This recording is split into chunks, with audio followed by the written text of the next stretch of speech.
Welcome to Nada Yada Island. Next on Metro's Nada Yada Island podcast. I almost fainted when the 4 new bombshells arrived. 4 free Samsung Galaxy A16 5G phones at Metro. No way. And finding out the 4th line is free. Oh, things got heated. That's wild. Join Metro and get 4 free Samsung 5G phones. Only at Metro. Plus tax. Bring 4 numbers and an ID and sign up for any Metroflex plan. Not available currently at T-Mobile or been with Metro in the past 180 days. This is the Michael K. Show podcast. I gotta get more K. Listen live weekdays at 1 on 880 ESPN, the ESPN New York app, and your smart speaker. And a good afternoon, everybody. This is indeed the Michael K. Show. We thank you for joining us on this Wednesday. It's February 5th. It's 2025. Me and you against the world. You're the co-host. I'm the point guard. Hope you all doing well.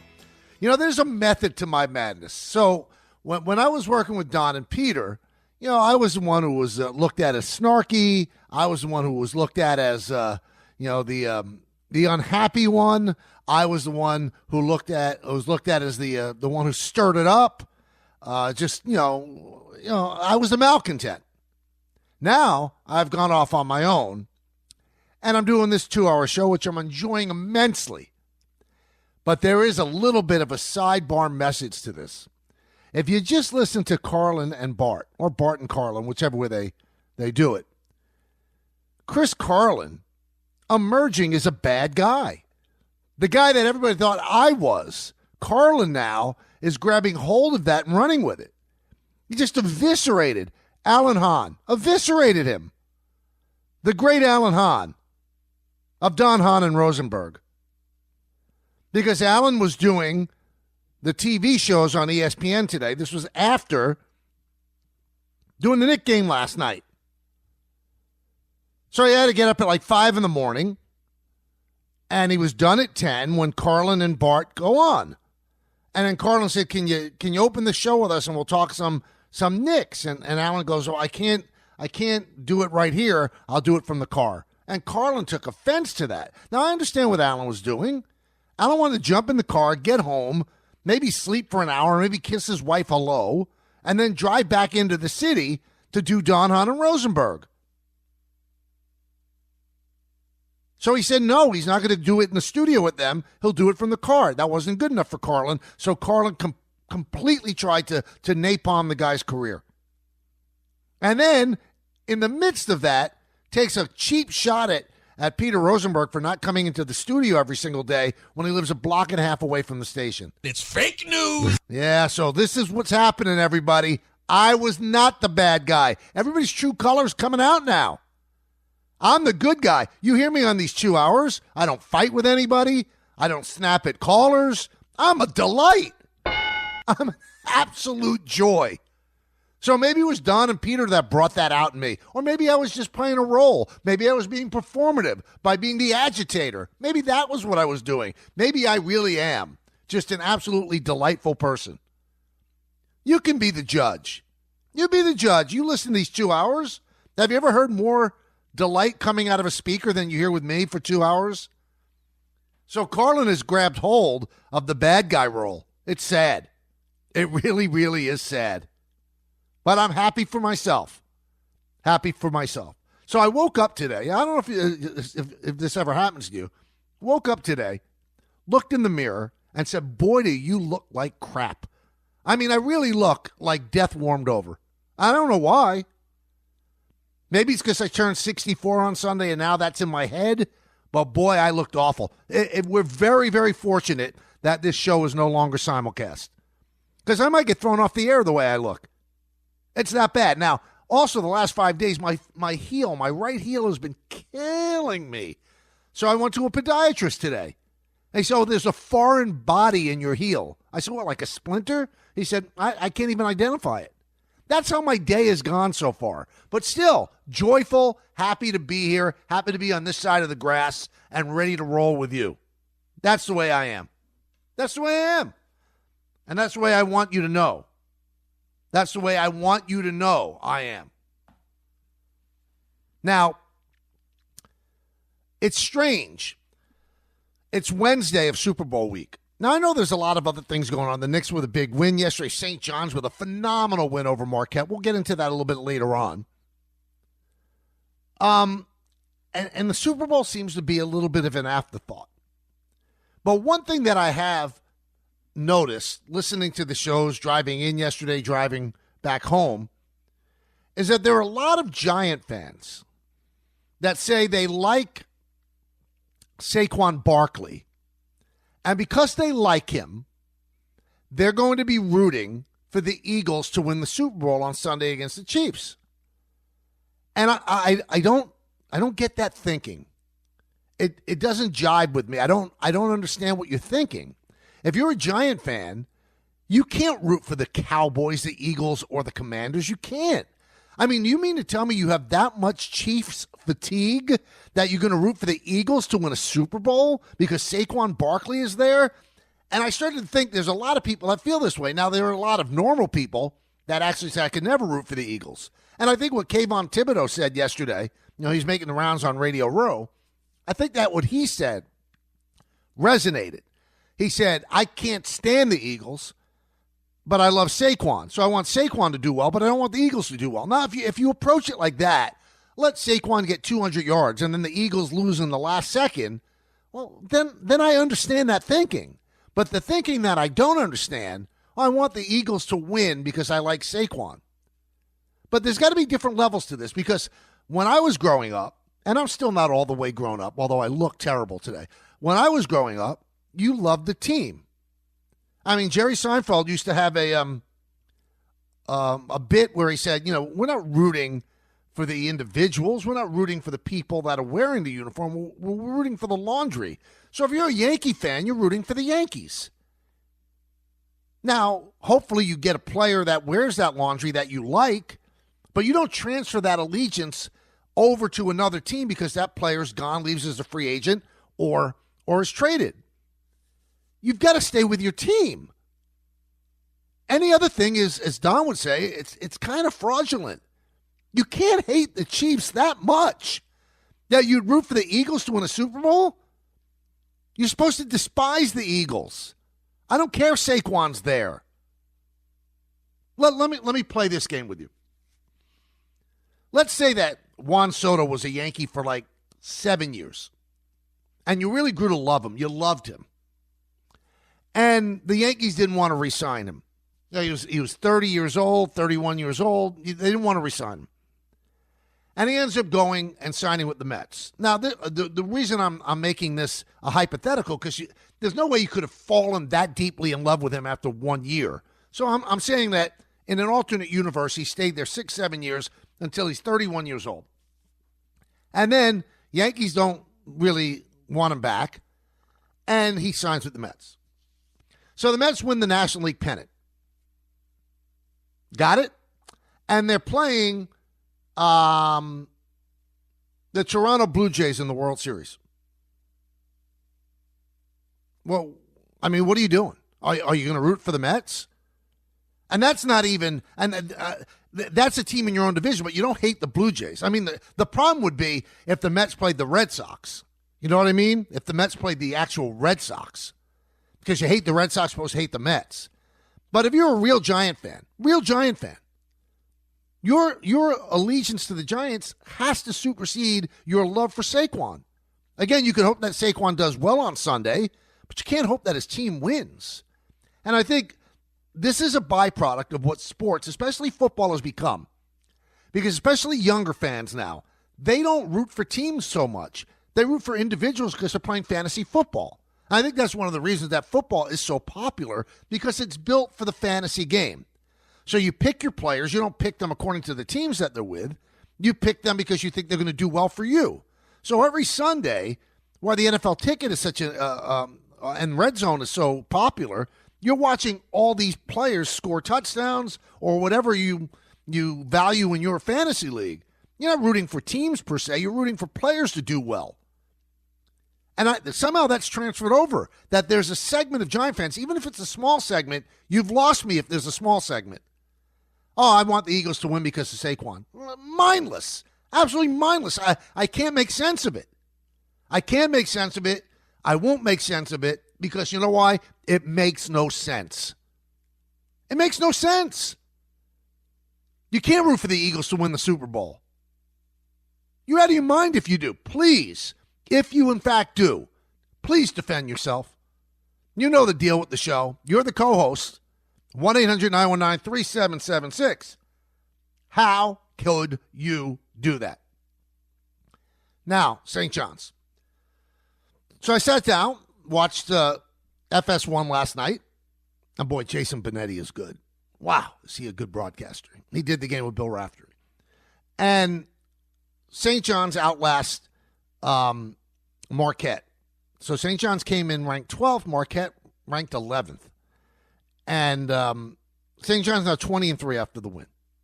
And there's things that they do that really impress you. And I certainly don't want to pour cold water on St. John's. That's not what I'm trying to do.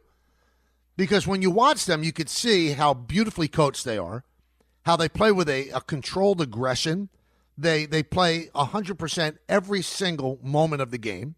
Now, I'm not going to sit here and give you that cliche, well, they play 110%. You can only give 100%. You can't give 110. That's a little bit of a pet peeve of mine. Oh, we're going to go out and give 110%. That doesn't exist. 100% is the top level you could give. St. John's gives that all the time. And if you really want to see the essence of what a Rick Pitino team's about, if you watch the end of that game, so Marquette is down, and they're pressing, minute 40 left. And the expert way that the St. John's kids broke the press and got dunks and layups at the other end. I mean, they're just drilled beautifully. Rick Pitino is just an outstanding coach. And you can see that's why they're 20-3. That's why they're leading the Big East. That's why they are going to make the NCAA tournament. They might be a 3 seed. They might be a 4 seed. They might be a 5 seed. Outside chance they're a 2 seed. They have a big game on Friday at Stores against UConn, which I am taking my son to. I'm so excited about it. I'm actually going to go to that game. But there's things that I worry about with this team as you watch them. They missed 13 free throws. They're at the bottom of the Big East in free throw shooting. I think they hit 3 out of 16 threes. And at the bottom of the Big East in terms of three-point shooting.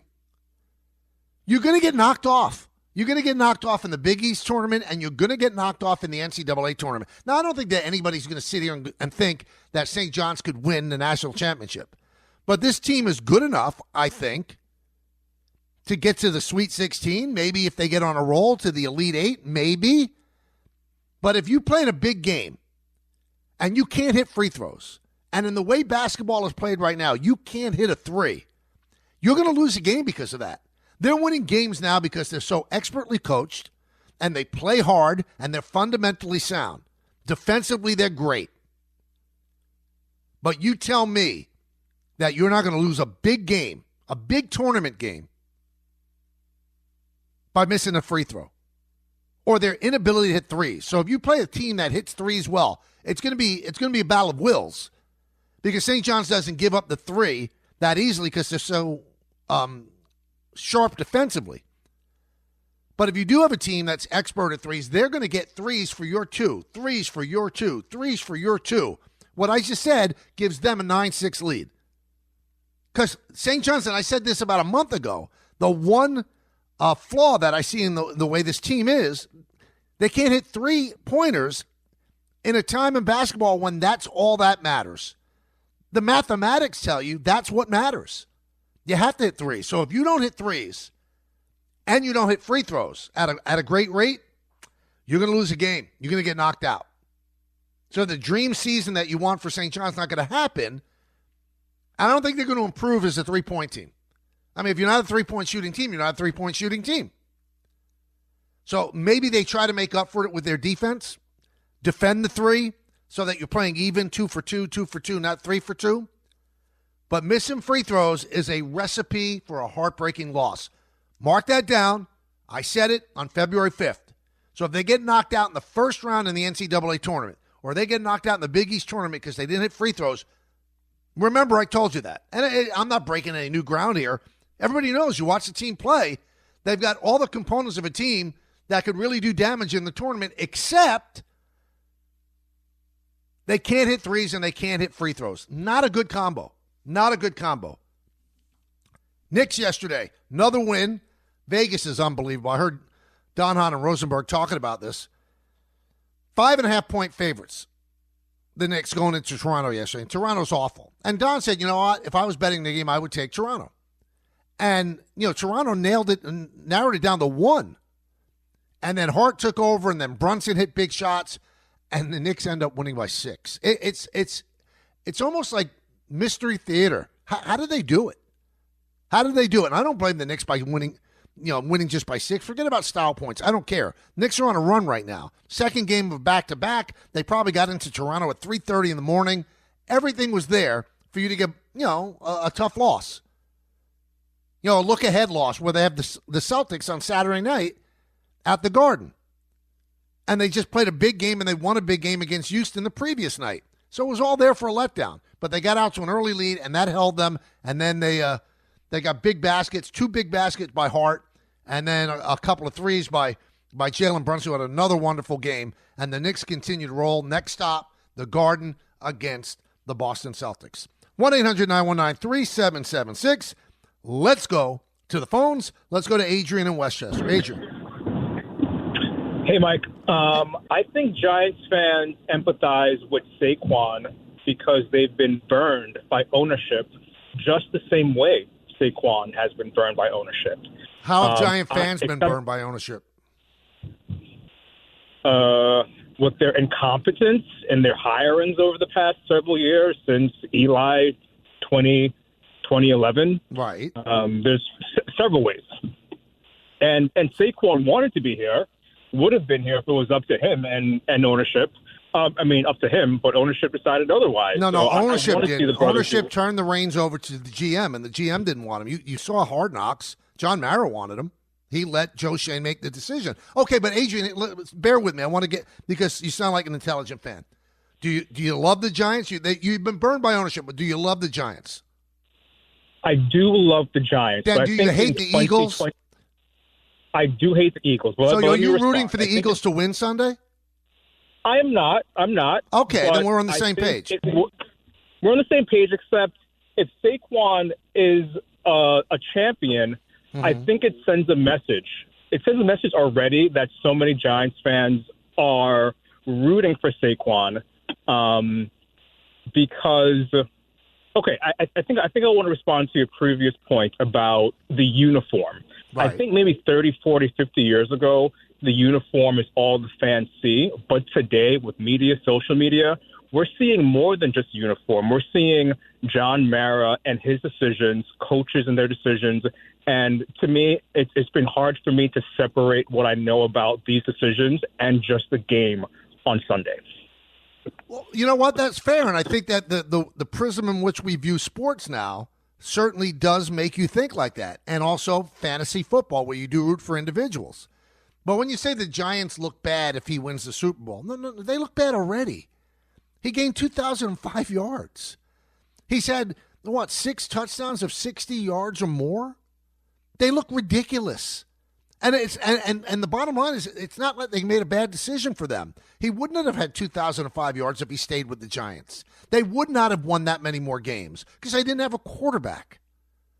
So I understand what Joe Shane was doing, but he almost like dipped his toe in the water to give himself plausible deniability. They offered him up to a certain amount, and then after that amount, he wasn't worth it. Well, did you want him or not? It's almost like the Pete Alonso game. Well, the Mets are at 68 or 70 million, and they take him at that, but you wouldn't take him at 75. So you really don't want him. So I don't think that Joe Shane really wanted him. I think Joe Shane looks at it and thinks that a running back is an extraneous piece that could be, fulfilled by anybody. I'll take Tracy and make him a running back. Well, he's not going to be Saquon Barkley. But you can't rip the Giants for the decision, because what Mara did was what he hasn't been doing, is he turned it all over to his GM. You saw in Hard Knocks, I'm not going to be able to sleep at night if he does well and the Eagles do well. Well, the Eagles are 1 win away from winning the Super Bowl, and Saquon Barkley is in the discussion for MVP. Let's go to Mr. Ray in Connecticut. Hey, Mike. How's it going, man? Love the new show. Thanks. Big fan and happy belated. And you're definitely not the heel. To me, it was all performative at the old show. I met you in Vegas in '09 for the Pacquiao-Cotto fight, and you were super great. We spoke real quickly about baseball. You were an awesome guy. I met you and Ryan. Awesome guy you were. Thank you. But just to touch on,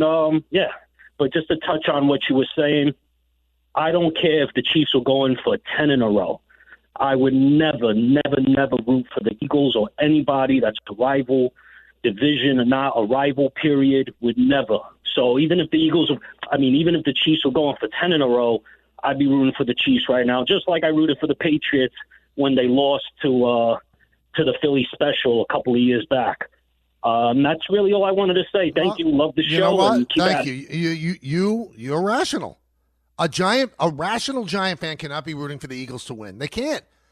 My buddy Dave Rothenberg. There's no way Dave Rothenberg is rooting for the Eagles. There's no way. His head would explode before he'd do that. If you're a real Giant fan, even though you've been hurt, there's no guarantee when you become a fan, right? There's no contract that gets signed that you're not going to have disappointment. Most of the time, as a fan, you do get disappointed. Only one team wins every single year. So that means every other team and their fan base is disappointed. So just because you're disappointed, you don't give up on your team and root for a player and root for a team that is your arch enemy. You can't. Marty in the car. Hey, Michael, what's going on? What's going on, Marty? Yeah, diehard Giants fan. Never, ever rooting for the Eagles. In fact, I hope they both lose, which, can't happen. So this year, the Super Bowl, I'm rooting for me and my boxes. You know what? I totally buy that. The boxes are there. I guess what it becomes tough, if you have a box, that the only way you win that box is if the Eagles win the Super Bowl, then that's tough. Then what are you rooting for? You're rooting for your wallet? Because for me, the wallet would probably take precedence. So if I had like a 7 and a 4, and in order for that 7-4 to hit, the Eagles would have 7 and the Chiefs would have 4, it'd be 27-24. I guess I would root for the Eagles because they're not rooting for me. I've always said that about teams. You can root all you want, but the bottom line is they're not rooting for you. So you can choose your battles. And if it means that you're going to make $5,000 on a box pool, or you can have the joy of the Eagles losing, I got to root for my box pool. I got to root for my wallet. Now, my buddy Don LaGreca would say, you know what? It's a can't lose. Either you win the box pool and the Eagles win, or you lose the box pool and you have the joy of the Eagles losing. It's the way you have to look at it. Let's go to Matt in New Jersey. Matty. How you doing? Thanks for taking the call. A couple things. I've noticed this about a lot of Giant fans. They have these, moral victories, and they'd like to claim ownership of things that Giants players do when they end up on other teams. Yeah, when Odell was on other teams, I heard Giants fans talking about how his accomplishments still sounded like they were Giants accomplishments. And I think that's kind of what you're seeing going on with a lot of Giants fans and Saquon. I'll tell you this, I'm a long-time Jets fan, and I'm a Rutgers guy also. And when Darrelle Revis ended up on the Patriots with the Rutgers secondary with Logan Ryan and Daron Harmon and McCourty, yeah, what'd you do? I couldn't root for that team. You couldn't root for I couldn't root for that team. And I think the fact that Darrelle Revis winning a Super Bowl with the Patriots, the way he got there, and then the Jets brought him back, is one of the biggest black eyes in the history of the franchise. And if you're the Giants fan and you don't view Saquon winning a Super Bowl in the way he did this MVP season this year with the Eagles as a giant black eye in the history of the franchise, I don't know how you're a true fan of the Giants. I like the way you think, Matt. You're welcome to call back anytime you want. Good phone call, and it does make sense. So, we've had one person, say he's upset with the Giants. I get it. Now, with Odell, when he was at the Rams, if you wanted to root for the Rams and Odell to have a Super Bowl, they're not your mortal enemies. You can't root for the Cowboys. You can't root for the Eagles. You cannot root for the Commanders. You can't. That's why my buddy Peter Rosenberg, I think that's a little fraudulent as well. The Commanders lose to the Eagles, and he's rooting for the Eagles in the Super Bowl because he hates the Chiefs so much, which means that you can't love the Commanders that much. So you're saying that your hate of the Chiefs supersedes your love of the Commanders. And I know what Peter said. I could do whatever I want. Yes, you could. And I could criticize whatever you say. It doesn't make sense. No fan of the Cowboys, the Commanders, or the Giants in their right mind could actually be rooting for the Eagles this Sunday. Can't, won't, shouldn't. All right, our good buddy from ESPN Bet, Tyler Fulghum, is going to pop on for just a moment. You can stay on the phone calls if you're on hold. And we're going to see some prop bets, some of the bets and the way they're trending right now. So stay tuned for that. A lot of stuff to do. We're going to give away a Super Box as well. We're off to a great start on this Wednesday. Hey, it's Super Bowl 59 week, and there's no better way to make every play more exciting than with FanDuel Sportsbook. FanDuel makes it easy to place your bets and feel the thrill of every moment. Here's some of the fun bets in the app right now. Check this out. The aforementioned Saquon to record 25 or more rushing yards in each quarter. Either quarterback to catch a pass, like the Philly special. Jalen Hurts to score an octopus. A big man touchdown. Any offensive lineman to score a TD. Just place a $5 bet, and if you win, you'll get $200 in bonus bets. Download the app or head to FanDuel.com/K and bet with FanDuel. Official partner of Super Bowl 59. 21 plus, physically present in New York. First online real money wager only. $5 first deposit required. Bonus issued as non-withdrawable bonus bets, which expire 7 days after receipt. Restrictions apply. See terms at sportsbook.fanduel.com. For help with a gambling problem, call 1-877-8-HOPE-NY or text HOPE-NY. That's 467-369.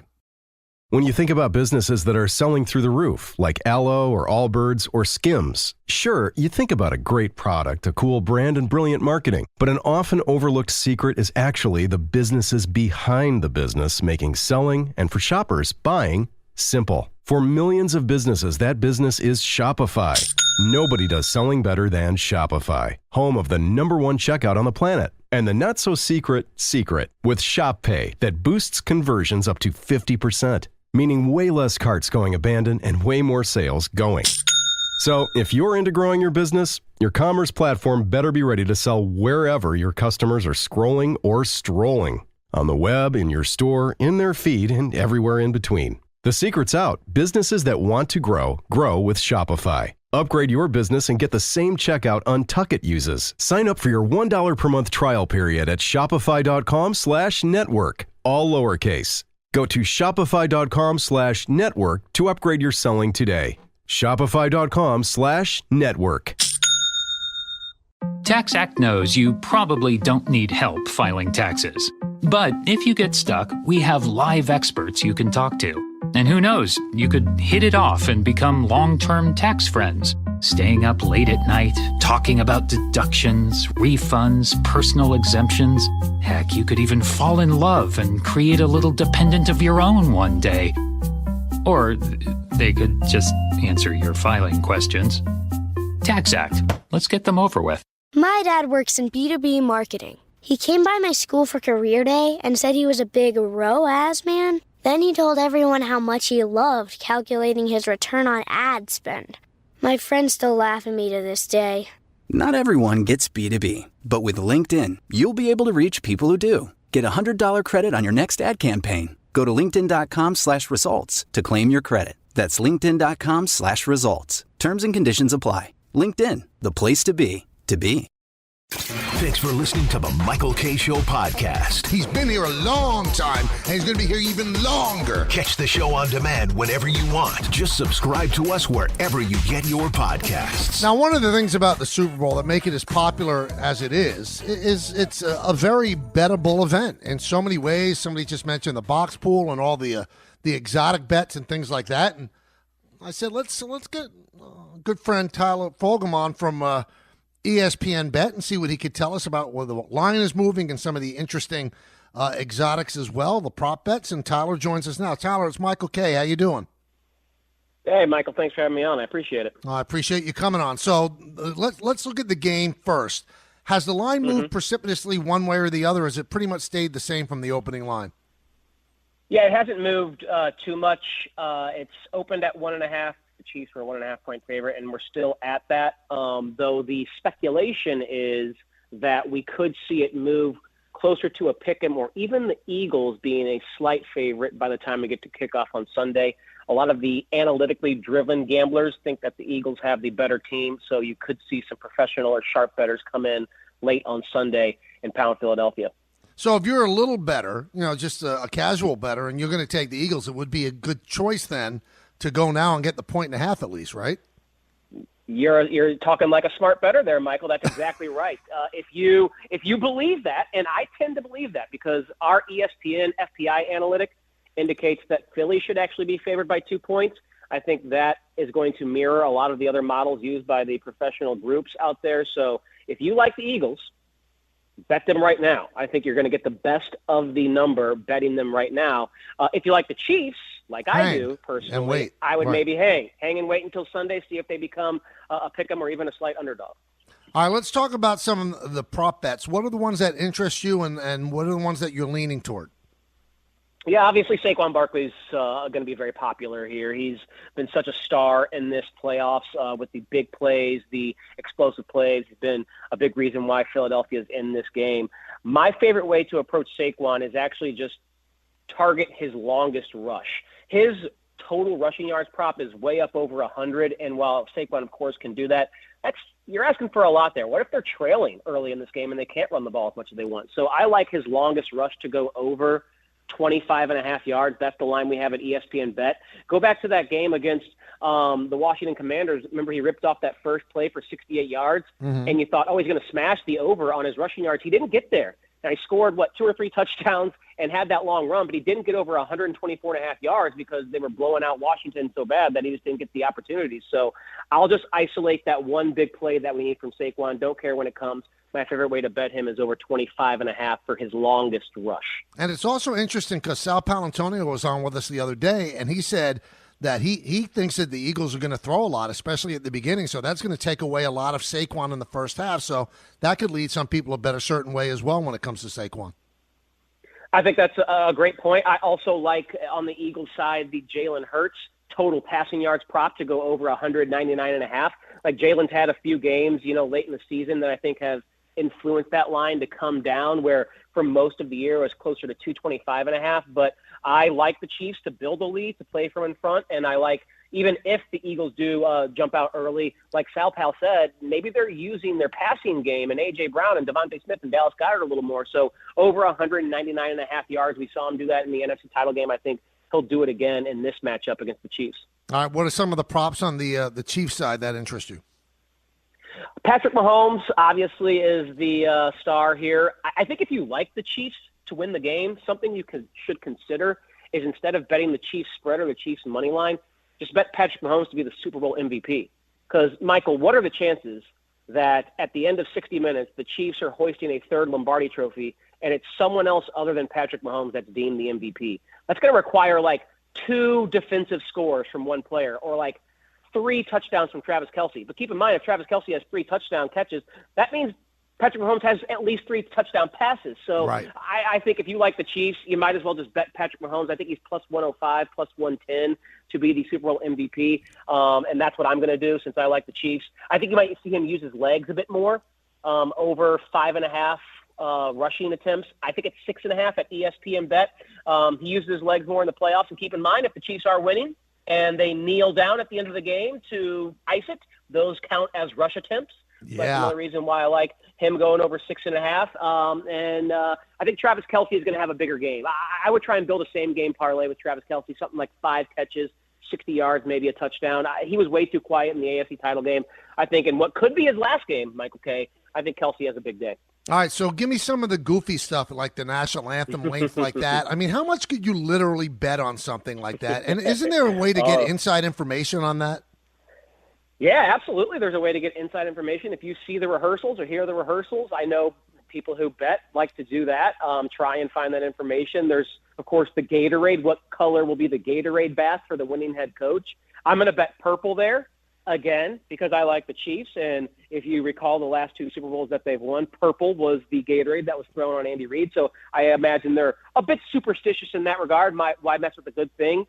Bet purple, though my colleague Aaron Dolan on ESPN Bet Live, she likes the green/yellow or lime that you get with those two because she thinks the Eagles are going to win. So those are definitely a couple of fun ones. I know this is a true story that if you remember the Super Bowl back in Vegas a couple of years ago, an offshore book. We didn't have this in the United States, but an offshore book had like a, big 50-1 odds. Will there be a streaker at the Las Vegas Super Bowl? And this is how crazy some gamblers are. The guy who actually ended up jumping on the field as a streaker and got fined $1,000, had to go to jail for a night or two, whatever. He placed a bet, like a $2,000 bet that there'd be a streaker, and then won that bet at massive odds. So his windfall was like $150,000 because he was the actual streaker, and he had to pay the fines or whatever that were like a few thousand. So he made out with $100,000+ because he found an offshore book where he could bet he was the streaker. He ended up becoming the streaker, and, I guess it was all worth it for him because he made a huge financial windfall there. I am not in any way, shape, or form, as an ESPN employee, my lawyers are telling me this, condoning streaking or doing anything like that, Mike, okay? I have to say that to make sure that I am covered legally. Now, do you know if the offshore place actually paid the guy because he actually created the win? That's a good question. I cannot confirm that. I don't know if he got the money or not, but I imagine he had a pretty strong case. These books also, not that they have money, so they have lawyers as well who will try and fight that if they find out that is the case. But I think he got the money. Don't quote me on that. I'll have to do some more research, but I think he got the money.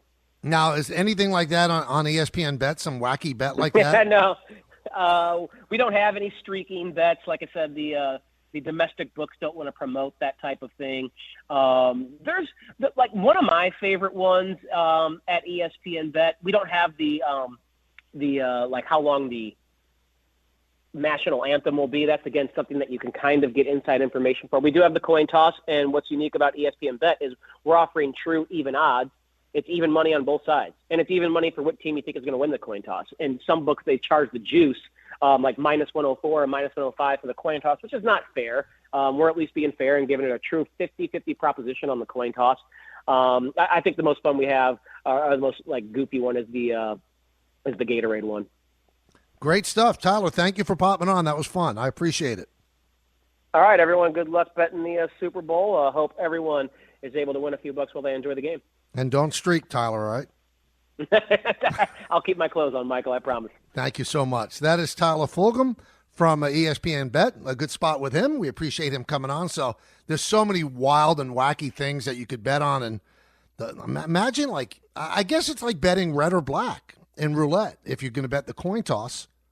And then for him to do the work and go back and see the color of the Chiefs' Gatorade in the previous 2 Super Bowl wins, and then, I'm going to bet that. I'm going to bet that it's going to be purple.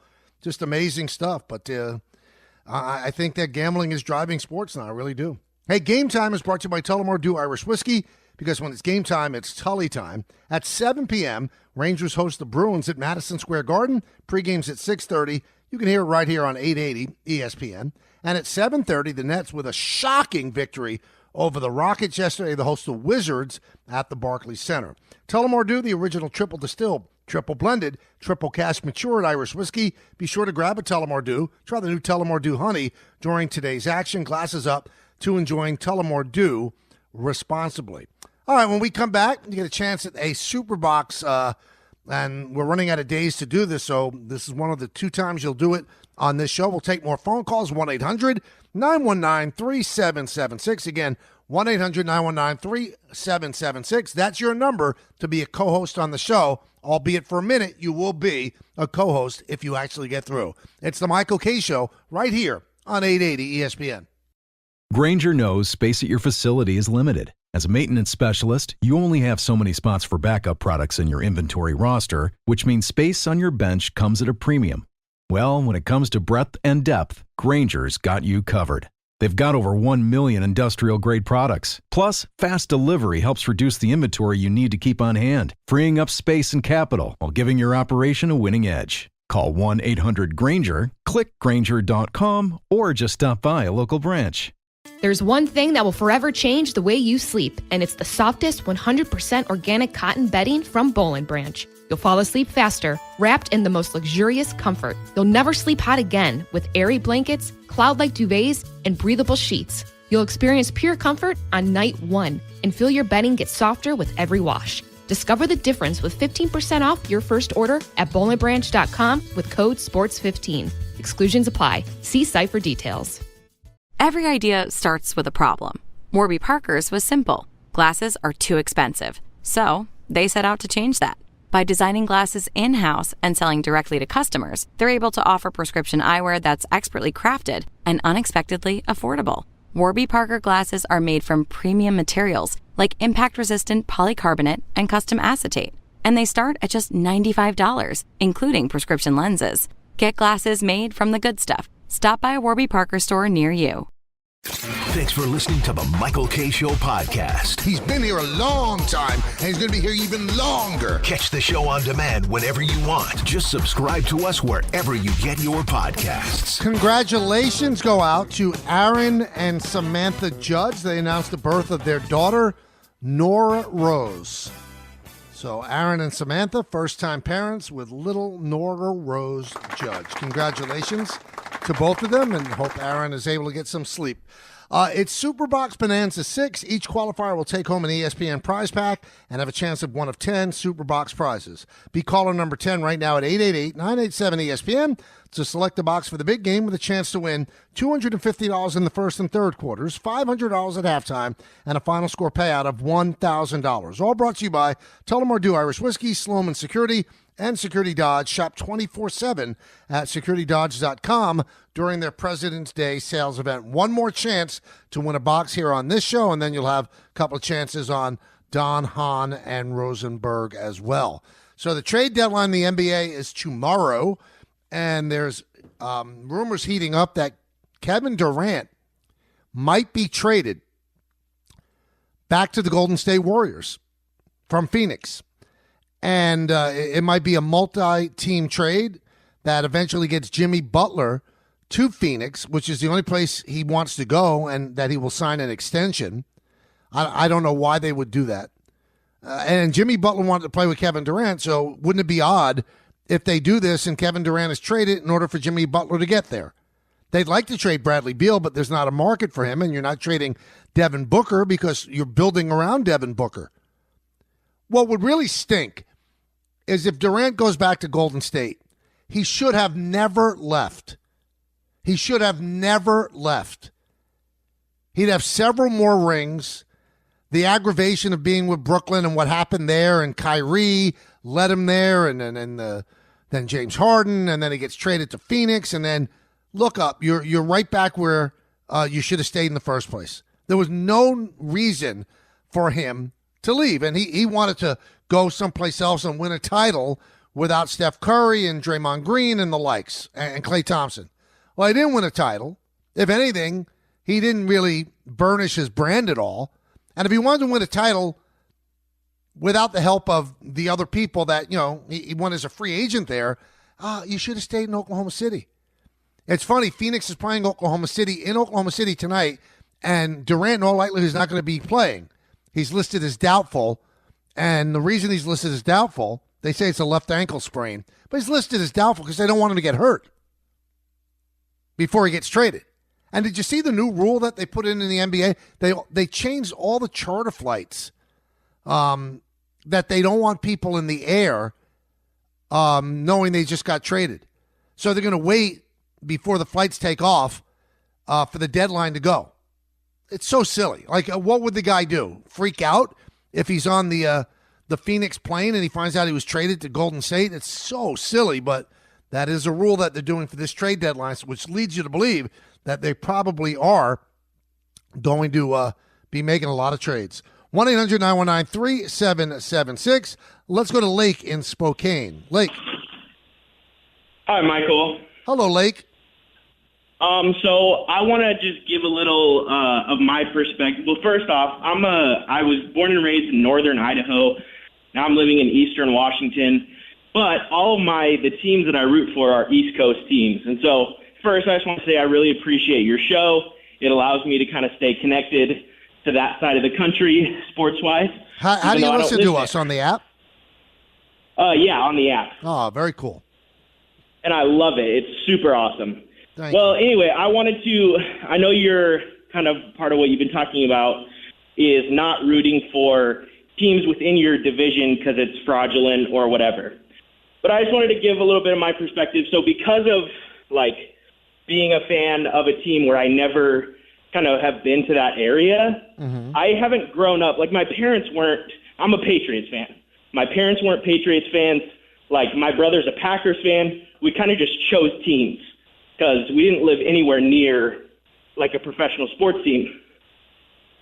And so I think part of it is like when you like grow up hating those teams, that's because you're a part of that culture. Or So things you like don't that. you don't you don't Well, hate you don't hate the Jets and the Dolphins is what you're saying, or the Bills. I hate the Jets. I hate the Jets because they were relevant when I was growing up as a fan. Oh, I that don't was hate the the time. Dolphins or the Bills as much because they haven't been super relevant. And so that's why I'm wanting to ask you this. You know, in the AFC Championship game, I was rooting for the Bills.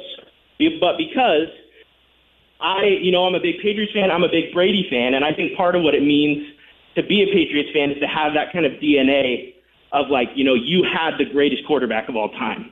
Mm-hmm. And so I can appreciate the greatness of Patrick Mahomes, but because I'm a Patriots fan, I don't want to see him kind of surpass Brady. And so whether the Chiefs are playing the Dolphins, Bills, Jets, I'm rooting for those guys because I can't. The way you present it, Lake, it's certainly complicated. I kind of see it. I mean, you grew up in Idaho, so you don't have that innate hate. But there's no way that anybody in the New York area that has grown up a Giant fan, there's no way in my mind that you could make the case that they want the Eagles to win on Sunday because, Saquon Barkley's on the Eagles. Newsflash, Saquon Barkley's not a Giant anymore. Thank you for your service. We loved you. The GM didn't want to bring you back. Now, if you're a Giant fan and you want Saquon to do well, you want him to get 200 yards on Sunday and you want them to lose. There's no way that you should want the Eagles to win. It doesn't make sense. Let's go to Martin in Fresh Meadows. Martin. Michael. Martin, hello. Hey, how you doing? Good. How are you? I'm a big fan. All right. Wow. This is the first time I ever called any show like this. Welcome so I'm aboard. a little bit nervous. Don't be nervous. Thank you, sir. Thank you. Okay. A real pleasure. Well, anyway, I want to go way back, if it's okay, to talk about the Juan Soto signing by the Mets. Okay. Two things I just constantly think of, and maybe it's only me, is the alleged incident with the security guard at Yankee Stadium, whatever that may have been, as well as Soto asking and getting the suite, the luxury suite, right, at Citi Field. And okay, he's not a bad guy. I would not boo him if I went to Yankee Stadium or anything like that. But I can't imagine that whatever happened with the security guard had any iota of difference to him signing with the Mets. I mean, even if a guard said, "Excuse me, your family cannot go in this area," I'm sure the guard would be respectful, not grab someone's arm or yell. So I can't imagine that having anything to do with anything. Well, Martin, I will tell you what. If it had anything to do with it, and I'm not saying that it did, and I'm not sure that it did, and I don't think that it did, you're getting mad. You're a spoiled brat. Aaron Judge's parents cannot walk in the locker room. Aaron Judge's wife can't walk in the locker room. Giancarlo Stanton's parent, his mother and father can't walk in the locker room. There are rules. There are certain rules at certain times. You cannot go in that locker room unless you're a player. So if the guard was just doing his job, well, shame on Soto if that upset him so much that it leads him to go to the Mets. You know why he went to the Mets? I'm going to tell you why. His family wanted him to go to the Mets. They got a suite. His mother got a clothing allowance, which is unbelievable. The Yankees wouldn't have given them either. And Steve Cohen was not going to be outbid. That's what it comes down to. When people say it didn't come down to money, it came down to $5 million a year. Over the life of the contract, $5 million a year. You can't sneeze at that. You can say, well, I mean, the amount of money he's making, what's $5 million? It's $5 million. And I will say this again. If he didn't go to the Yankees because the security job was doing the security job, let me get that right. The security guard was doing his job, then shame on him. He's a spoiled brat.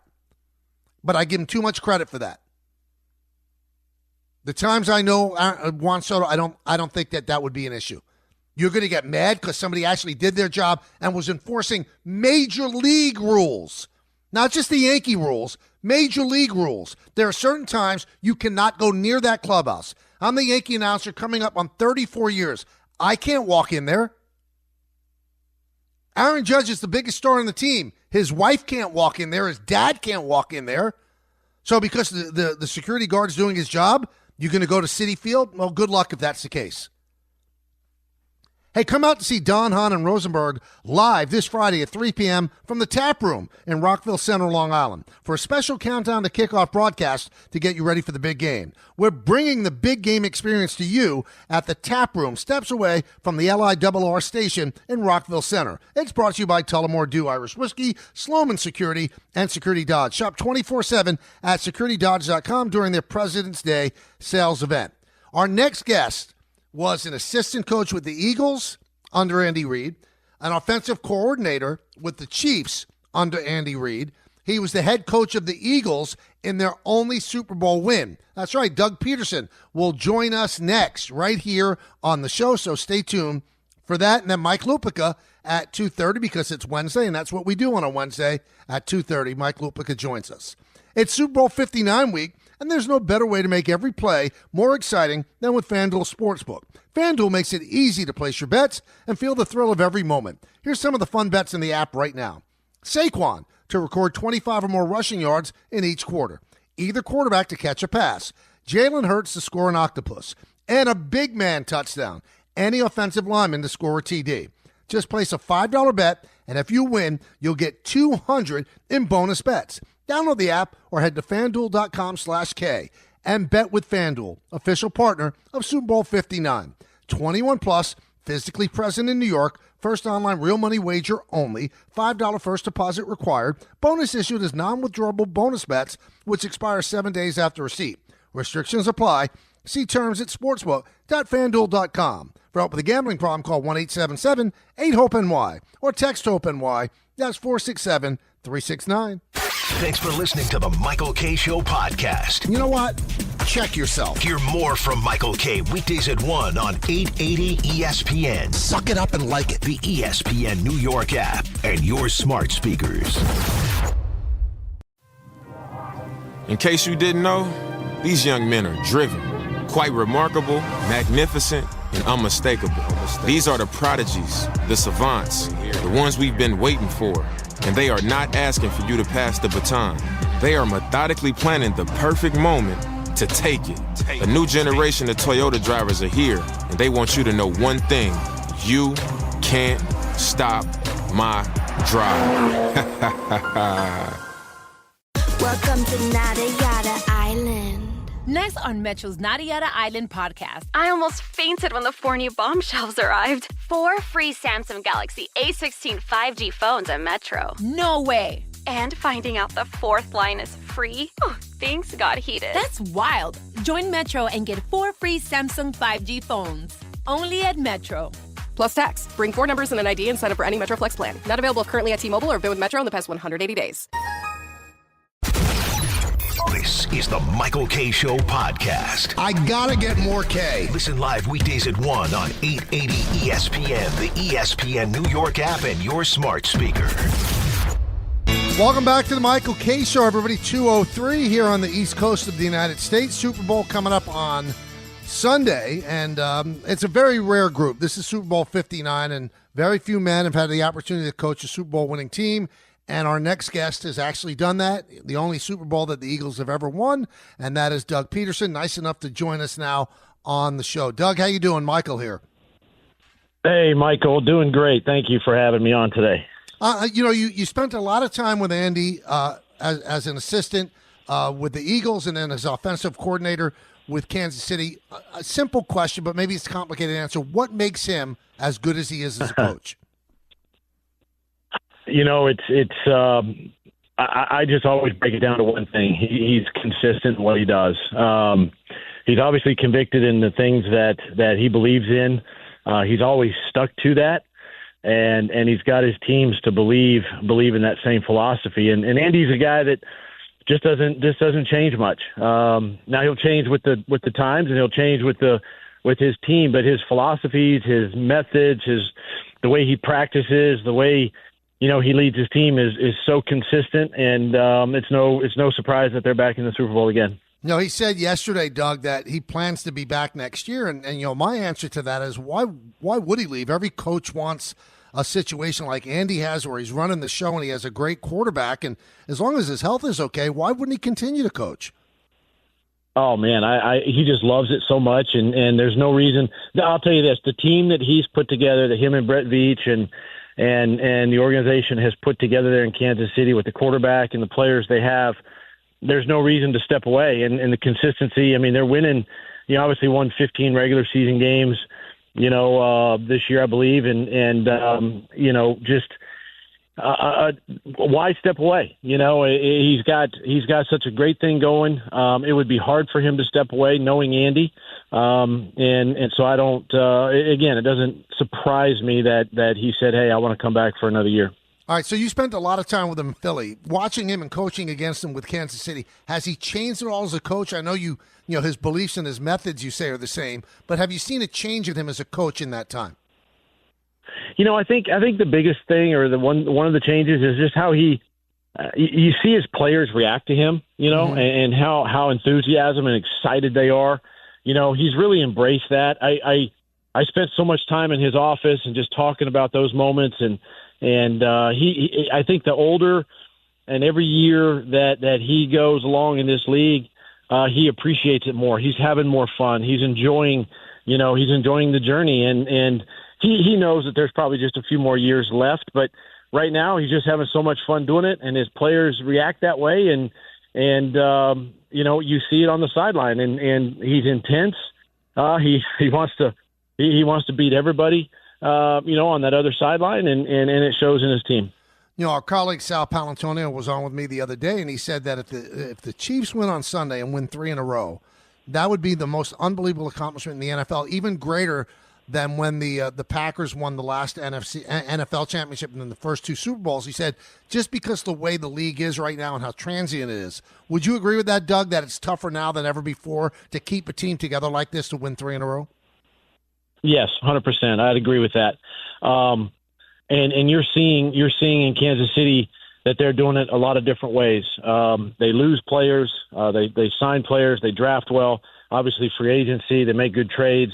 But every year it appears like they're doing it with less talent. I mean, I'm sure there's more talented teams out there that aren't in the playoffs, that aren't playing for Super Bowls. But Andy gets his team to believe that they can win. And obviously when you got a Patrick Mahomes leading that team and the type of player that he is, again, it's no surprise that they're back in the Super Bowl. So is it hard? Yes, it's extremely hard. But he's doing it with great with great talent around Patrick Mahomes. But at the same time, every year's a different challenge. Now, we're talking with Doug Pederson here on the Michael Kay Show. Doug, you might be the perfect person to ask this because you played quarterback in the NFL. You backed up Brett Favre for many, many years with the Packers. You're a Super Bowl winning coach. And the age-old argument, who was more important, Brady or Belichick? Now it's who's more important, Mahomes or Reid? What do you think? Who wins that argument? Who's more important to the equation? Listen, I've been on both sides. I've been a player and I've been a coach, and this league is about players. And I always would tend to lead, and lean maybe towards the player because the players have to go make plays, but they also have to be coached well. And in both cases, they were coached extremely well and taught extremely well. So it's a little bit of a toss-up, but I would lean towards the player in both cases because great players make great plays on the biggest stage, and both Tom Brady and Patrick Mahomes have done that.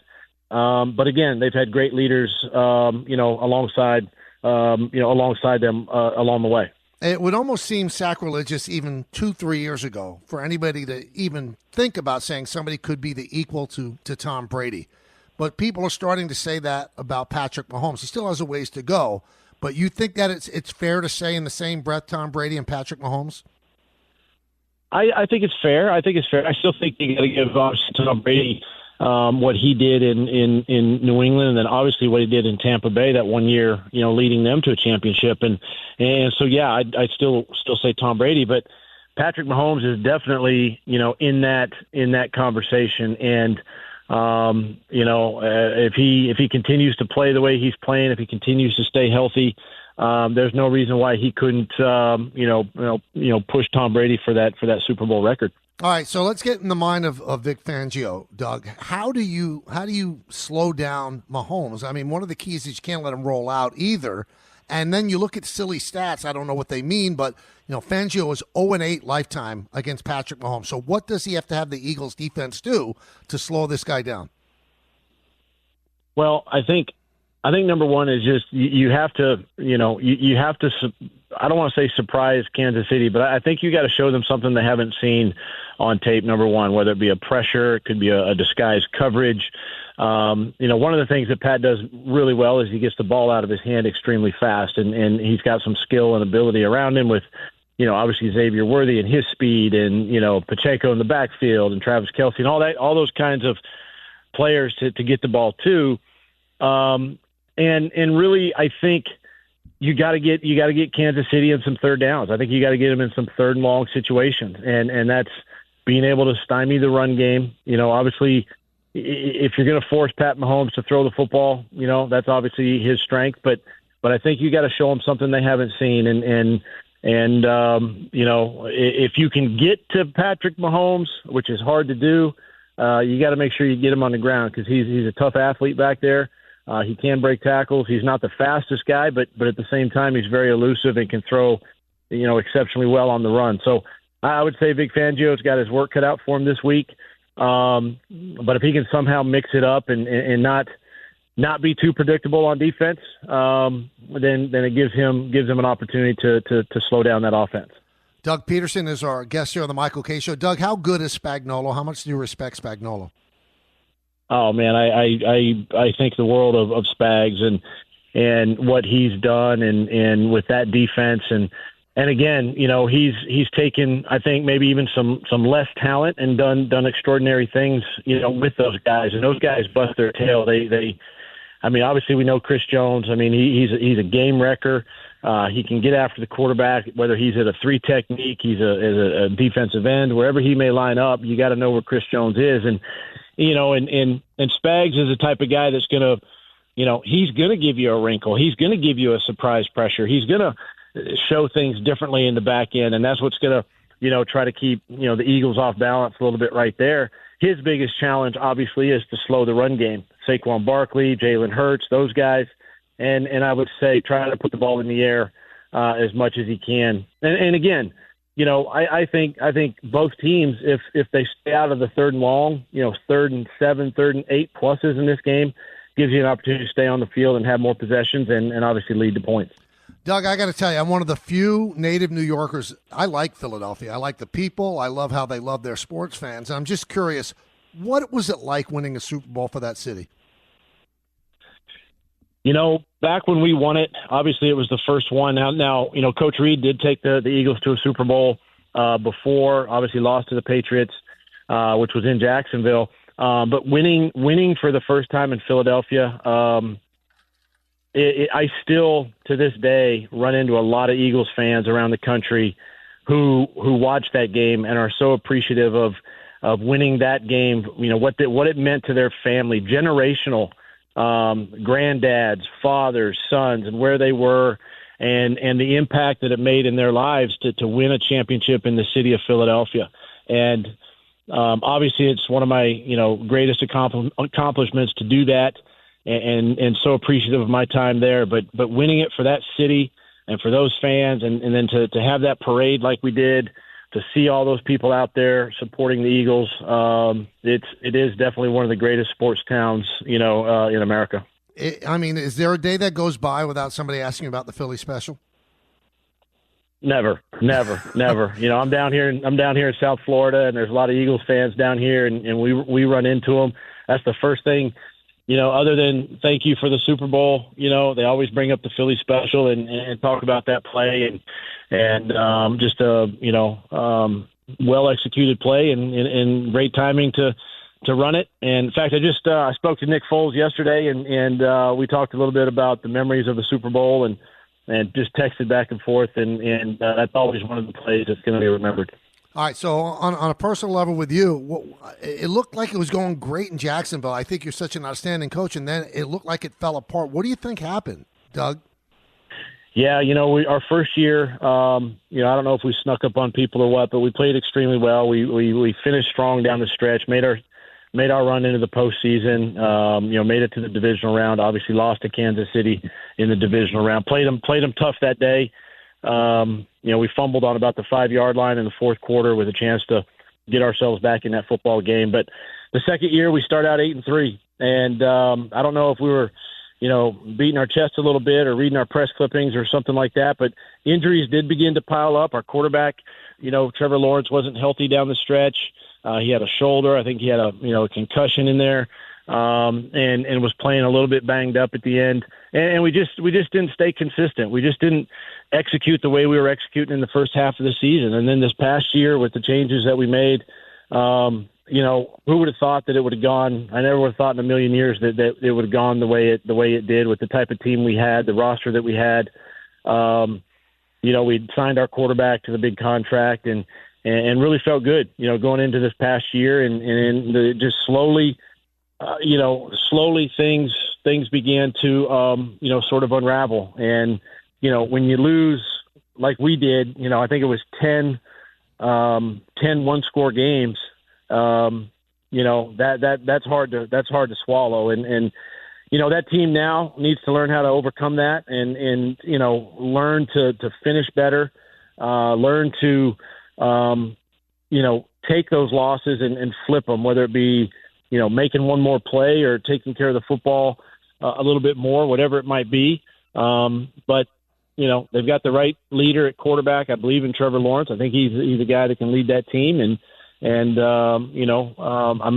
don't know Liam that well, but he is a great football coach, and we'll be watching. We'll be watching closely. Well, you have an incredible resume, and you're still very young. Is this something that you still want to do? Yeah, I mean, I still think there's a lot left. I mean, I enjoy the guy. I enjoy being around the players. I enjoy leading those guys. If there's an opportunity that comes, to do it again, I'd love to consider that, and then maybe even somehow stay in football, but maybe it's doing something else. Whether it's behind a microphone or broadcasting a game or doing something like that you see a lot of former coaches do.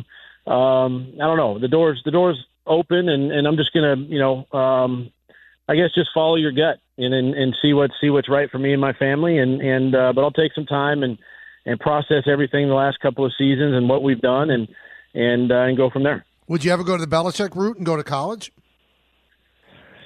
I probably wouldn't. I just appreciate the NFL so much, and the college landscape has changed so much. With NIL and transfer portal and different things of that nature, I think it makes it a little bit harder. But look, it's probably no different than the NFL, right? You're reconstructing your roster every season, and so from that standpoint, it would be very similar. But I'd probably elect to stay in the NFL.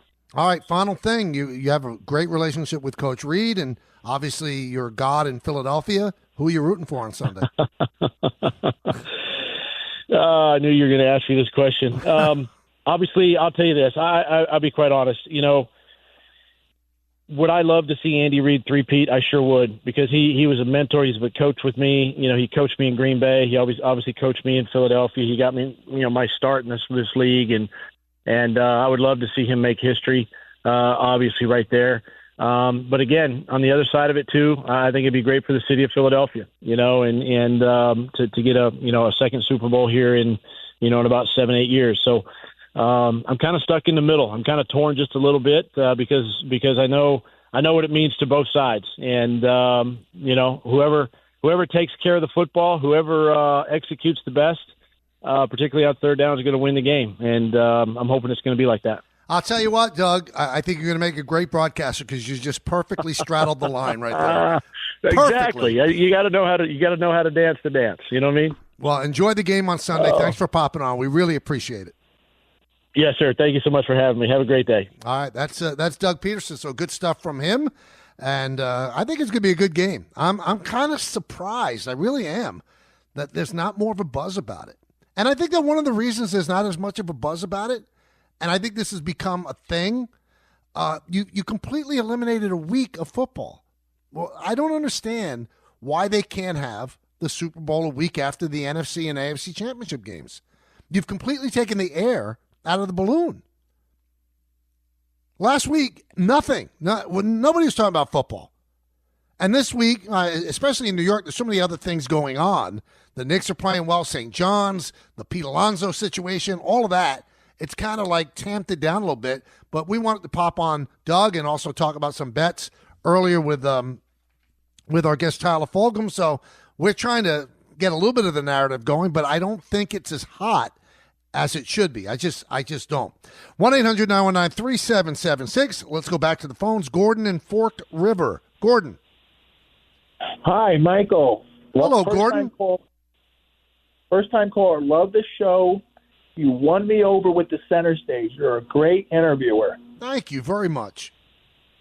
What I want to talk about is with Brady doing the announcing, the only thing is, what about Greg Olsen? Here's a guy who worked himself through the ranks. I think he's one of the best guys out there, and he's got to take a back seat now? I don't know. I don't think that's very fair. Well, I mean, unfortunately, Gordon, life isn't fair, and I think the only way that Greg Olsen was going to lose that number one job was if there was a big name that became available, and Tom Brady was just too delicious for Fox to turn away. And I'm sure as great as Greg Olsen was, and he won an Emmy the last year that he worked with Kevin Burkhardt, if Peyton Manning decided to do games, he would have been gone. I mean, again, is it fair? No, it's not fair because Greg Olsen did a great job. But this is Tom Brady, and there's one Tom Brady on this planet. And if he decides he wants to be a broadcaster, he wants to be a broadcaster. You know what I found interesting, too, about Brady? So they had these rules that he can't be in production meetings where he can't talk to the players and stuff like that. And I think that takes some of the edge about how good he could be. And I've said this before. I believe he's better than people give him credit for. I think he's a pretty good broadcaster. But now those rules are gone for the Super Bowl. Well, he's still one of the owners of the Raiders. They're gone. Clark Hunt, the owner of the Chiefs, said, yeah, we decided to waive those rules. So it's okay for him to sit there and talk to players. Then maybe give a wink, hey, you want to go to the there's so many conflicts. But, who are we to say? There are conflicts in everything in life. There's so many crossed wires and things like that. I just think the thing that worries me is that if you can't do the best job that you could possibly do because of those conflicts, then that's something that raises a red flag. Sometimes people have conflicts and they're able to pull it off. But this conflict that Tom has, being a part owner of the Raiders, he wouldn't say the name Ben Johnson in the Lions playoff game that he did. Didn't say it. He can't criticize officials. Then you're not being as good as you could possibly be. That's my only complaint. And I do think he's a good broadcaster. But he wants the world. And I guess when Tom Brady, you reach for the world, and people are going to allow you to have it. He wants to be a part owner in the NFL. He has a say. Mark Davis has allowed him to have a say. He was politicking to get Ben Johnson to take the job with the Raiders while he was doing a game where Ben Johnson is the offensive coordinator. So if that's not a conflict, I don't know what is. Don't know what is.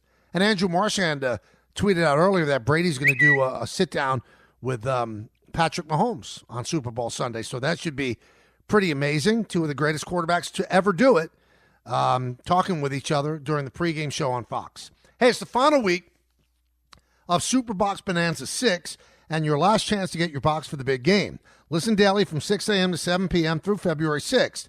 This year's big game payouts are $250 in the first and third quarters, $500 at halftime, and a final score payout of $1,000. It's all brought to you by Tullamore Dew Irish Whiskey, Sloman Security, and Security Dodge. Shop 24/7 at securitydodge.com during their President's Day sales event. For full contest details, go to superboxbonanza.com. A little bit later on in this hour, we will give you a chance again to qualify for one of the super boxes, and that'll be a little bit before we turn it over to Don, Hahn, and Rosenberg. When we come back, it's Wednesday, coming up on 2:30, and when that happens, it means one thing. Mike Lupica joins us for his weekly spot right here on the Michael K. Show on 880 ESPN. TaxAct knows filing taxes can be confusing, so we have live experts on hand who can help answer any questions you may have. Questions like, can I claim my SUV as my home office if I answer work emails in my car? If I adopted 12 dogs this year, can I list them as dependents? And am I doing this right or am I doing this very, very wrong? Our experts have the answers to those questions and many others. Tax Act. Let's get them over with. This is a PSA, or public sock announcement. Experts have declared Bombas socks as the best way to warm up chilly feet. These pairs are super cushy, soft, and designed for maximum coziness. Plus, for every pair purchased, another pair will be donated, so someone in need of essential clothing can stay warm this winter. Go to bombas.com/ESPNpod and use code ESPNpod for 20% off your first purchase. That's BOMBAS.com/ESPNpod and use code ESPNpod. Grainger knows space at your facility is limited. As a maintenance specialist, you only have so many spots for backup products in your inventory roster, which means space on your bench comes at a premium. Well, when it comes to breadth and depth, Grainger's got you covered. They've got over 1 million industrial-grade products. Plus, fast delivery helps reduce the inventory you need to keep on hand, freeing up space and capital while giving your operation a winning edge. Call 1-800-GRAINGER, click Grainger.com, or just stop by a local branch. Thanks for listening to the Michael K. Show podcast. He's been here a long time, and he's going to be here even longer. Catch the show on demand whenever you want. Just subscribe to us wherever you get your podcasts. Welcome back to the show, everybody. It's Wednesday, it's 2:30, and that means we are delighted that we get a chance to talk with Mike Lupica of the New York Daily News. You can read him on MLB.com, a best-selling author, and he's nice enough to join us every Wednesday at this time. Hello, Mike. How you doing? Well, he's not there?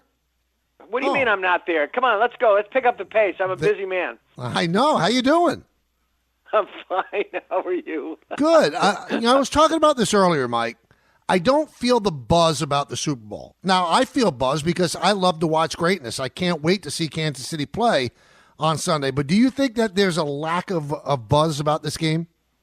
No, I really don't, Michael. I mean, and again, I try not to, assume that everybody feels about a sports event the way I do. Mm-hmm. But the fact that you have a guy who might someday be called the greatest player of all time, trying to win, be the first team to ever in the Super Bowl area win 3 in a row, and the first team since Lombardi's Packers in the 60s to win 3 NFL titles in a row. I like the rematch. I think the Eagles are a great story. I think Saquon makes them an even sexier story. And I think Hurts is one of the most underrated players in the league. And, I was talking to my son Christopher about this today. Are the Eagles about to get spagged by Steve Spagnuolo? Is he just going to let Saquon run up and down the hill? The field? Is he going to force Jalen to throw the ball? And are the Eagles going to be able to bully the Chiefs the way they've been bullying? No, I really like this. People forget quickly. There's a very short attention span in sports. How great the game was that these two teams played a couple of years ago. Yeah. Now, and by the way, it's also helped by this bonehead narrative about Chiefs favoritism that keeps being pushed, and it diminishes the whole thing. It's a false narrative that gets started by Troy Aikman on the national stage, and now it's being picked up by chuckleheads like Terrell Owens, because I want to know what he thinks about officiating. Michael, don't you? I mean, all the big things in sports, I think, what does Terrell think? Let's call Terrell, because he handles his own business so well. No, I think this is great. I even think the dumb stuff makes it more interesting. And the thing with the officiating bothers me too, Mike, because you've covered sports forever. You think Michael Jordan got calls? Of course he does. You think Greg Maddux got a bigger plate than other? You think Wade Boggs got a call that other people might? Greatness gets you those calls. So I think the officials, they're not being told to favor the Chiefs because of Taylor Swift. They know the Chiefs are great. So if it's a close call, they probably in their mind go, I'm going to give it to the Chiefs. There's no nefarious thing going on. I think, why would the NFL risk everything by setting up the Super Bowl where you and I could choose sides and they'd get 110 million viewers? It's not about Taylor Swift. It's a silly narrative.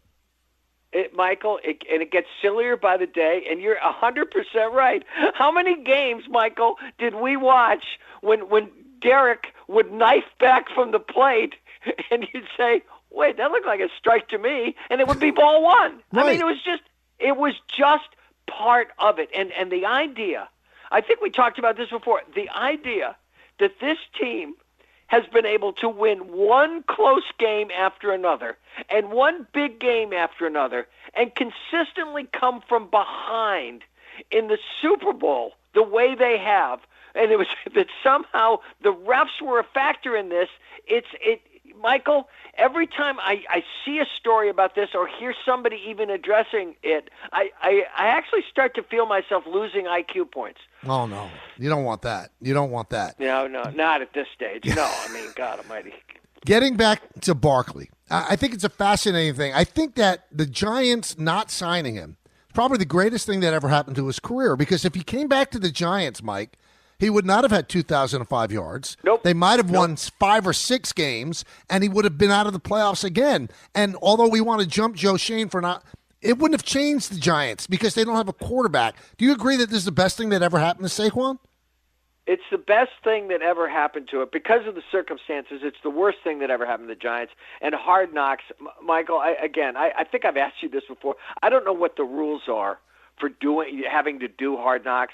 It's one of the dumbest decisions in the history of the New York Giants because this played out in like the real Giants of Beverly. It's like the real Giants of the Meadowlands. It made Shane look awful. It made him look awful. But you're right. It's the best thing that ever happened to Saquon. Remember when John Mara said, we're talking about Daniel Jones when he was still with the Giants, we've done everything possible to screw this kid up. Well, what about Saquon Barkley? Right. What about never putting a representative offensive line in front of him? All the weapons they tried to get for Daniel Jones, they should have been getting better offensive linemen for this guy. I've been trying to remember, and maybe you can remember, has there ever been a guy who left New York as a free agent, and I'm not talking about Soto, that's different, okay, and went somewhere else to a rival and had a historic season the way he had? I can't think of a worse deal. And here's the thing. Put me down, Michael, as someone who thought that Gettleman had erred by taking a running back with the second pick in the draft. And I will admit, with the career this young man is now having, I was wrong about that. He and guys like Christian McCaffrey are making the sport take another look at the value of a great running back. It's like when Lawrence Taylor came along, Mike, outside linebacker was about the least glamorous, maybe offensive guard was a less glamorous position than outside linebacker. And LT came and rearranged the furniture, reimagined the sport, and all of a sudden it became one of the glamour positions because of the sheer force of his talent. And the sheer force of Saquon's talent is obviously making the sport, and guys like Jahmyr Gibbs in Detroit, re-examine the bias against running backs. And you know what it is, Michael? Oh, we can plug anybody in. Oh, right. Really? Tell the Eagles that. Your column just was posted on the Daily News site and it says, make a giant statement in the Big Easy. Eli Manning deserves to be a first ballot Hall of Famer. Now, I tend to agree with you, but we had Sal Palantonio on earlier in the week, and Sal's part of the committee, and I said, do you think Eli's going to get named on Thursday? He said, well, he'll be a Hall of Famer. I'm not sure it's going to be the first time. And I said, well, doesn't that take something away? And he said, no, you're a Hall of Famer. But, Mike, I think it does take something away. There's something special to be the first time you go in. I think there's tiers of Hall of Fame. Mike, I looked it up today because I've talked to you about this before, okay? Joe Namath won one of the most famous games ever played. So did Eli, okay? Joe Namath retired, and it was a different sport then, with 173 touchdown passes and 220 interceptions. Now, he didn't get in on – I looked this up today. I was actually surprised. It took him 3 tries to get in. Michael, Eli Manning is a first ballot Hall of Famer. And everybody tells you about the things he didn't do. Yes, he didn't have a lifetime record over 500. He didn't make the win playoff games in but 2 seasons. But here's what he did, Michael. And I said this in the column, okay? The Patriots couldn't keep him out of one of the great teams of all time, couldn't keep him out of the end zone twice in the biggest game we have in this country, okay? So these voters shouldn't be able to keep him out of the Hall of Fame. Michael, what Josh Allen didn't do against the Chiefs, he did twice against Belichick. He took him down the field in Glendale, and then he took him 88 yards in Indy when they beat him again. He beat Favre in Lambeau in 20-degree below weather. He beat a 15-1 Packers team, quarterbacked by Aaron Rodgers in the playoffs the second time. And if moments like that aren't part of your defining legacy as an athlete, then I don't know what we're talking about. Then everybody's a bunch of numbers crunchers. And Mike, I'll say this, okay? This system that they use in pro football makes the baseball writers voting on the Hall of Fame look like church. Oh, it's like Skull and Bones. It's this backroom bull, okay? And you help me with my guy this year, and I'll help you with your. It's a ridiculous way to define immortality in sports. If these guys don't know what they saw with a guy who played, oh, by the way, 210 regular season games in a row, which is actually two more than his brother Peyton, and Namath won one. Eli won two against Belichick and Brady and them. I'm sorry. This idea that they have to think about it for another year, shame on all of them. Now, it's ironic that today is the anniversary of the Manningham pass. And I'm telling you, everybody talks about the David Tyree thing. The Manningham pass is one of the most perfect passes in a big situation in any kind of sporting event ever. It's the perfect pass, Mike. It really is. He was at the 10-yard line. It's in the column. I know you're going to get to it before the day's over, okay? But he's in the shadow of his end zone. He is throwing the ball deep down the left sideline into coverage. It's the best deep ball. I forget. I'd have to look how many Super Bowl. I probably went to 30 Super Bowl, whoever. I've still got PTSD from covering all that many of them, okay? But it's the best deep ball I've ever thrown. And here's the thing about Tyree, okay? And Patriots fans who are friends of mine have been whining about that play since it happened, 17, 18 years ago, okay? And they neglect to talk about how he never should have been able to get the ball off, Michael. How he got away from Seymour in that moment, I will never know, okay? He was one of the slowest guys around, but he was tough and he was strong and he refused to go down. Mike, if he had gotten away in that moment and just thrown a pass to a wide-open receiver for a first down, that would have gone down as one of the great plays in Super Bowl history. So it had Tyree at the other end, but it started with Eli, okay? And I will repeat this again. The drive that Josh Allen and everybody boo-hoo did not make against the Chiefs a couple weeks ago, Eli did it twice. He did it twice against a team that is considered as great as any to ever play the game. I'm telling you, I'm going to be profoundly disappointed in these writers if he doesn't hear his name called in his hometown on Thursday night. Speaking of writing, how do you feel about the guy or gal who didn't vote for Ichiro and didn't vote for Jeter, and they're able to hide behind the cloak of anonymity? What do you think of that? You know, Mike, it's funny. I've gone a long time without having my ballot published, but not because I considered it a secret society. I just didn't want to deal with all the people who, when they left off steroid guys, I just didn't want to deal with it, okay? Mm-hmm. I am absolutely going to have my ballot published. And the thing is, the writers are okay with saying that the ballot it's the Hall of Fame right. that has actually made the decision not to publicize them. And, you know, and listen, I don't know who it is. I don't know what the reason is. I'm actually, anybody who's dumb enough, and I mean dumb as rocks, not to vote for Ichiro or Jeter, I'm not interested in what their thinking is, okay? And now, this thing, we demand that we hear who it is. Well, I mean, what? So we can flog them in the public square. It's done. It won't affect a day of the rest of Derek's life. It won't affect a day. It's a shame that Mo is still the only one, because both of those guys should have joined him in that exclusive. Listen, Michael, I don't know how many guys, what was it, like 3 guys? How many didn't vote for Seaver? Seaver was very close. Right, and Griffey. Seaver, yeah, I don't get it, but I'll tell you something. It's interesting, and I love Sal, and Sal used to be on the Sports Report as well. He's great. He's a great reporter. He's been a great shining member of this company, okay? But it's always very interesting to me because I used to hear other guys say, well, I'll vote for him, but not on the first time. Wait, what? Well, I think that Sal thinks he should be a first-timer, but I think he got the lay of the land because he was part of the presentation. And the way he said it, he said, I don't know if he's going to get in the first time. He thinks he should. Listen, I'm not hearing great things myself, and it troubles me because I've been thinking it should be and would be a slam dunk. And Eli's so cool. Eli's going to be fine. His father is one of my favorite people on the planet. Archie is one of the best people I've ever met covering sports, and Olivia Manning is right there with him.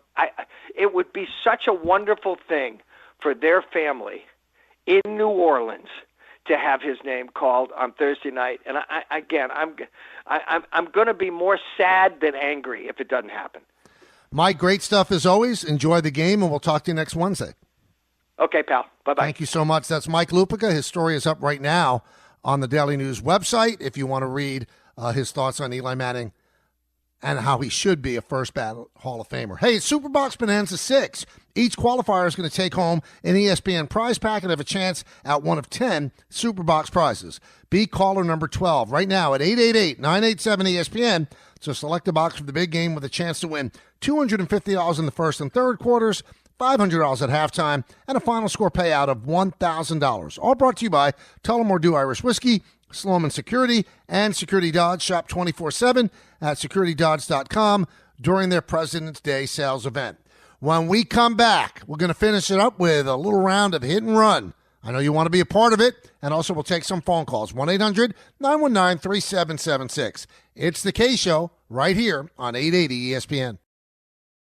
There's one thing that will forever change the way you sleep, and it's the softest 100% organic cotton sheets from Boll & Branch. You'll fall asleep faster, wrapped in the most luxurious comfort.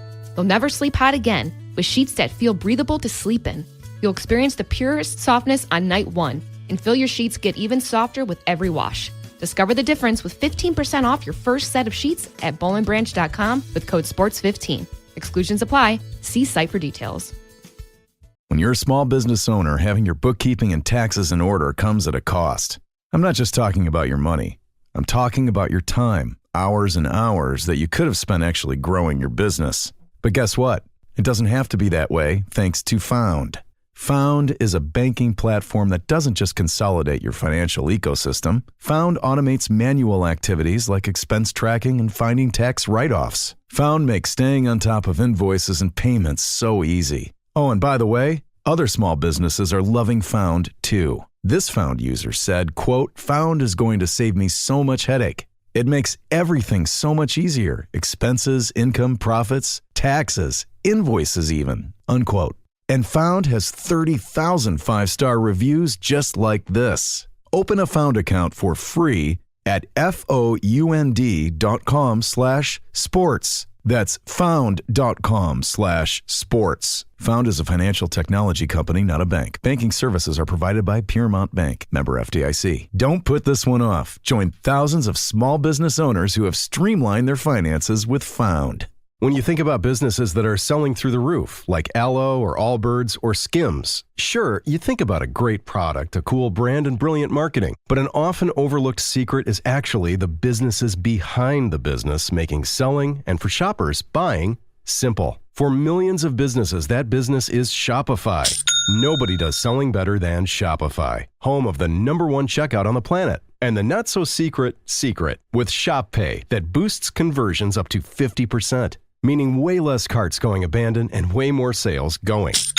So if you're into growing your business, your commerce platform better be ready to sell wherever your customers are scrolling or strolling. On the web, in your store, in their feed, and everywhere in between. The secret's out. Businesses that want to grow, grow with Shopify. Upgrade your business and get the same checkout Untuckit uses. Sign up for your $1 per month trial period at shopify.com/network, all lowercase.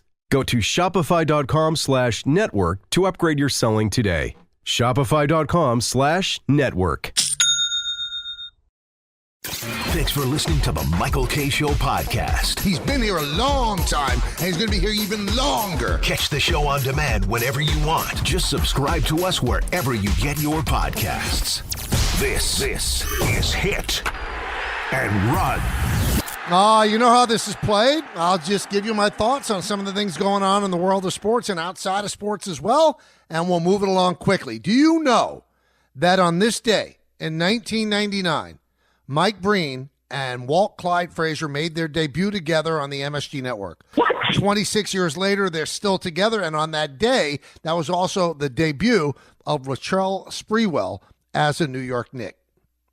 All right, so one of the things that's coming out is, Jameis Winston was at the big media day for the Super Bowl and asked Saquon Barkley, where do you think I should sign? Jameis is a free agent.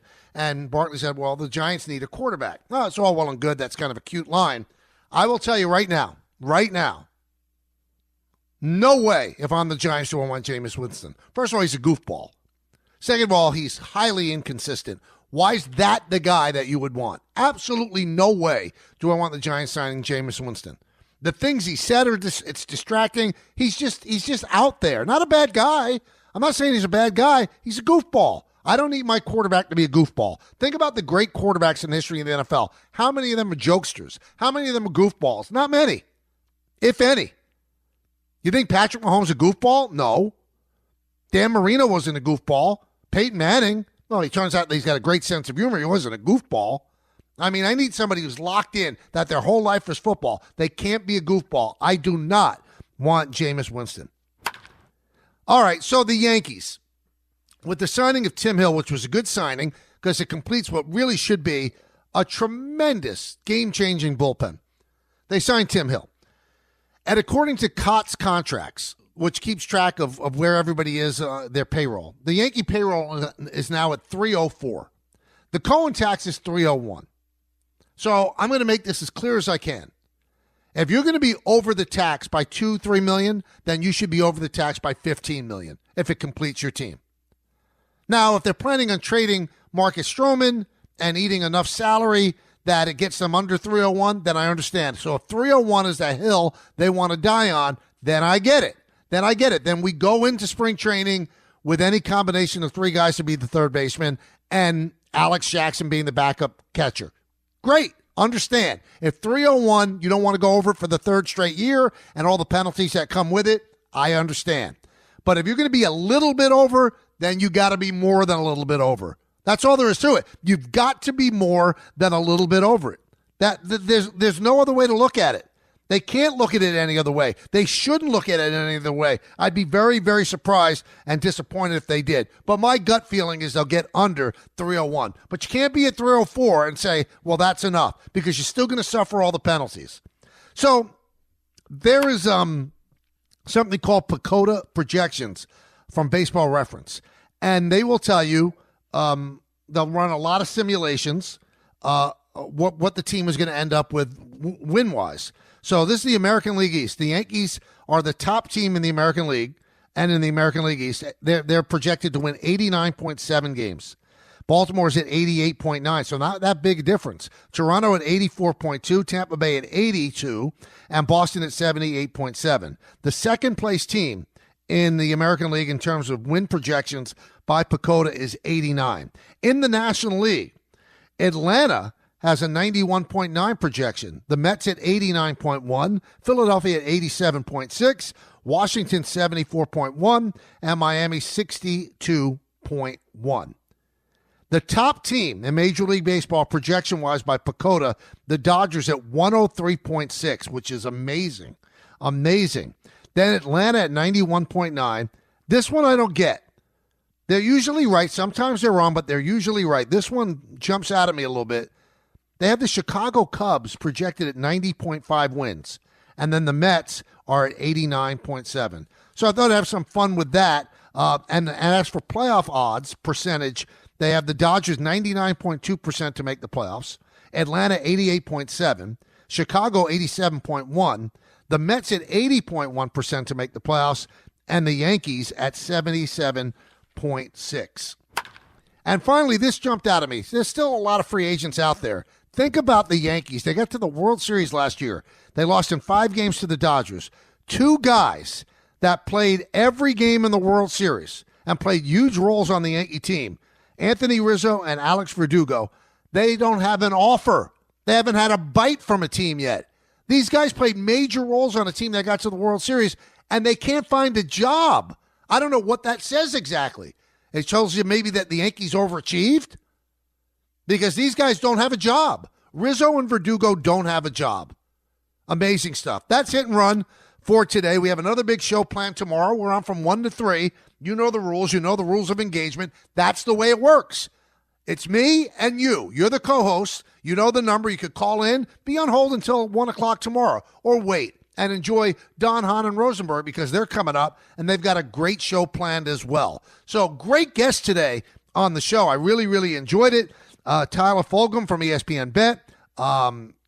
We also had Doug Pederson, the Super Bowl winning head coach of the Philadelphia Eagles, and then Mike Lupica. So great stuff. Coming up, Don, Hahn, and Rosenberg. In the words of Billy Joel, life is a series of hellos and goodbyes. I'm afraid it's time for goodbye again. See you, everybody. Hey, it may be the off season, but every season is Bigelow tea season. You know I'm picky about what I drink, especially on days I have a show. One of the first things I do each day is reach for a mug full of Bigelow tea. I love the different flavor options, and it's perfect for someone who makes his living behind a microphone. Want to know what keeps me going? Look no further than my cup of Bigelow tea next to me in the studio. So grab a mug full of your favorite Bigelow tea and tea proudly. Bigelow tea, the official hot tea of the New York Yankees. Thanks for listening to the Michael K. Show podcast. You know what?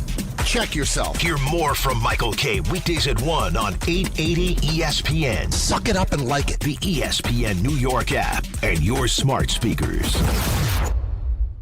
I don't just stand on business. I live it. 24/7. Because you don't become a young entrepreneur by staying stagnant. Whether I'm chasing deals, networking, or taking calls from behind the wheel of my Toyota Crown, I'm always in motion. You may think launching a successful startup is enough to be satisfied, but me, I'm just getting started. It's a new day at Toyota, led by a new generation of drivers. And we want you to know one thing. You can't stop my drive. Toyota, let's go places.